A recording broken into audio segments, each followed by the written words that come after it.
Hi everybody and welcome to Blackin, Books as Mentors.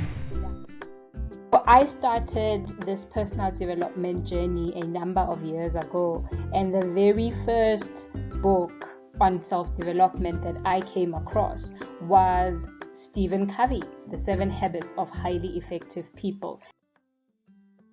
Now, this Steve Covey book, I actually recommend it for coaches. I recommend it for mentors as well, because it will help you to organize your thoughts. It will help you to understand your success habits. And once you have that clarity for yourself, then it becomes a lot more easier for you to impart your knowledge onto somebody that you are mentoring. So I highly recommend this book for anybody that is joining us as a coach or as a mentor. Now, Steven Covey talks to us about a paradigm shift in this book. But the main essence of the book is all of these 7 habits that he talks about. It is actions that you do consistently in everything that you do to ensure that you are effective in everything that you do.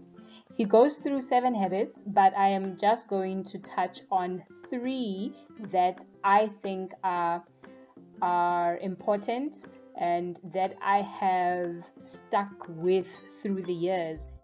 First one is about being proactive.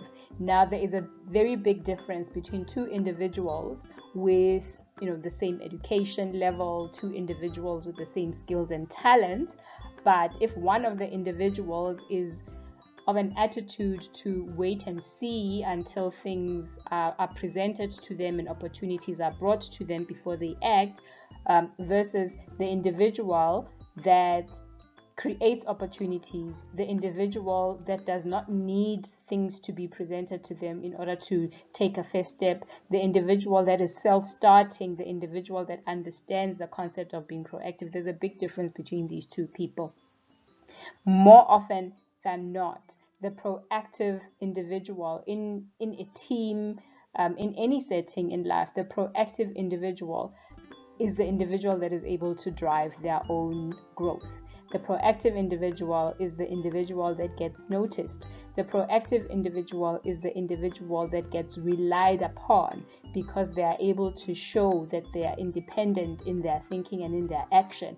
They can show that they've got self-motivation, and therefore the habit of being proactive in the environment that you find yourself in is absolutely priceless. The second habit is begin with the end in mind. Now, what Steve Covey does so brilliantly, he starts out this as a story of you attending a funeral. He asks you to imagine attending a funeral. He takes you through the motions up until you are in the church or wherever the service is being held, and you are listening to people talking about the person that has passed on, and then only to reveal that these people are actually talking about you. It's very dramatic, but the point is taken. What he's trying to say is, imagine what it is at the end of either your life or at the end of the goal that you're wanting to achieve. Now, once you are clear on exactly the kind of legacy you want to leave when you depart from the world, once you are clear about the end goal or what you are trying to achieve, then you can start working back in terms of the steps that you need to get there.